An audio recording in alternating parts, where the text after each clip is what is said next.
Hello नमस्कार दोस्तों। परीक्षा होने के कारण हम लोग लगभग 1 महीने से हम लोग नहीं मिल पा रहे थे। तो आज हम लोग 69th बीपीएससी जो 2023 में हुआ उसके जीएस पेपर का हम लोग रिव्यू करेंगे कि क्वेश्चन का लेवल क्या था और इसके साथ ही साथ हम लोग एक्सपेक्टेड कट ऑफ देखेंगे, कैटेगरी वाइज़ देखेंगे, मेल फीमेल दोनों का देखेंगे, ठीक है? तो चलिए पहले हम लोग शुरू करते हैं। शुरू करते हैं हम लोग पेपर के लेवल से। तो अगर हम लोग ज्योग्राफी और इकोनॉमी की बात करें तो ये दोनों जो सेक्शन थे पेपर में ये ईज़ी टू मॉडरेट इसके क्वेश्चन पूछे गए थे। लेकिन अगर polity, history, arts and culture, general science और करंट अफेयर अगर हम इनकी बात करें तो जैसा कि बीपीएससी पहले भी लगभग मॉडरेट लेवल का क्वेश्चन इन सब सेक्शन से पूछता रहा है, तो बीपीएससी ने उसको फॉलो किया है। और हालाँकि कुछ ऐसे क्वेश्चन थे जो थोड़े कठिन थे, लेकिन इक्का-दुक्का लेकिन वो भी मॉडरेट के लिए अंतर्गत ही हम लोग उसे रखेंगे। अगर बिहार स्पेशल की बात करें हम लोग तो Bihar special easy to moderate रहा और मैथ्स एंड रीजनिंग ये मॉडरेट रहा। तो कुल मिला के अगर हम लोग एक एनालिसिस करें पेपर की कैसा रहा, तो वो मॉडरेट पेपर रहा। और हालाँकि कुछ अभ्यर्थी ऐसा भी कह रहे हैं कि पेपर कठिन आया हुआ था, तो ईज़ी पेपर का ईज़ी होना या कठिन होना ये एस्पिरेंट के हिसाब से वैरी करता है। तो लगभग 4-5 लोगों से मेरी बात हुई और मैंने भी पेपर देखा, तो मेरे हिसाब से तो पेपर ओवरऑल मॉडरेट रहा, ठीक है? और जैसा कि अब उस हिसाब से देखिए हर बार पेपर कठिन होता चला जाएगा क्योंकि हम लोगों ने इसके पहले बीपीएससी जो टीचर्स की जो एग्ज़ाम था बीपीएससी ने जो कराया था, उसमें भी पेपर का लेवल बहुत अच्छा था। तो ऐसे ही चूँकि धीरे-धीरे कैंडिडेट बढ़ते जा रहे हैं और सीटों की संख्या कम होती जा रही है, तो पेपर तो ऐसे ही आना है, ठीक है? और इसमें भी बीपीएससी 69th में भी लगभग 442 सीट हैं और इसमें साढ़े 4 लाख से अधिक फॉर्म पड़े हुए हैं। तो इस हिसाब से भी पेपर कठिन आया हुआ है क्योंकि कट ऑफ भी इनको अपना मेंटेन करना है।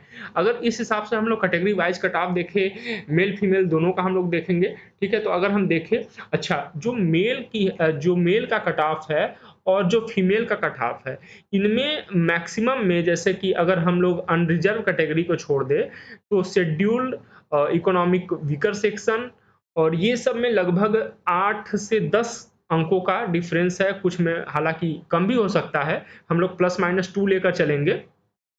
तो अगर हम लोग बात करें रिज़र्व कैटेगरी की तो 90-91 रहने की संभावना है और मेल में और फीमेल में 84-85 रहने की संभावना है। अगर हम लोग शेड्यूल कास्ट की बात करें एससी कैटेगरी की तो 79 टू 80 मेल में और 66 टू 67 फीमेल में रहने की संभावना है। ईडब्ल्यूएस की बात करें तो 87 टू 88 मेल में और फीमेल कैंडिडेट की अगर हम लोग बात करें तो 81 टू 82। अगर हम लोग ईबीसी की बात करें जिसे इकोनॉमिकली बैकवर्ड क्लास कहते हैं तो 86 टू 87 ये रहने की संभावना है और यहीं अगर हम लोग फीमेल की बात करें तो 76 से 77 के आसपास रहने की संभावना है। शेड्यूल्ड ट्राइब की बात करें एसटी जिसे कहते हैं तो ये 74 से 75 रहने की संभावना है और फीमेल में ये 65 से 66 रहने की संभावना है।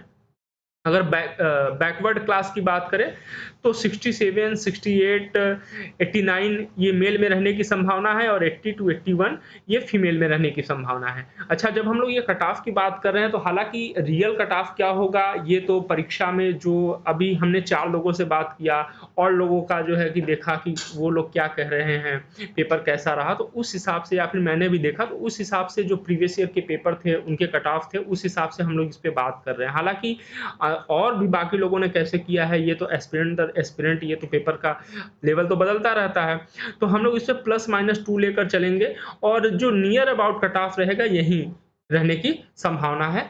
हालाँकि ये तो अब आप वेबसाइट पे देखते रहेंगे जल्दी ही बीपीएससी तो अब तो काफ़ी सुधार उसने कर लिया है अपने परीक्षा के कैलेंडर में। तो जल्दी ही जो है कि इसकी मेंस की तैयारी में भी आप लोग जुट जाइए अगर आप लोग इसे पार कर रहे हैं इस कट ऑफ को और बाकी अगर नहीं भी पार कर रहे हैं फिर भी तैयारी में लगे रहिए क्योंकि कंटिन्यू तैयारी करते रहना है, ठीक है? तो चलिए फिर मिलते हैं जैसे ही कोई अपडेट आती है तब तक के लिए जय हिंद, जय भारत।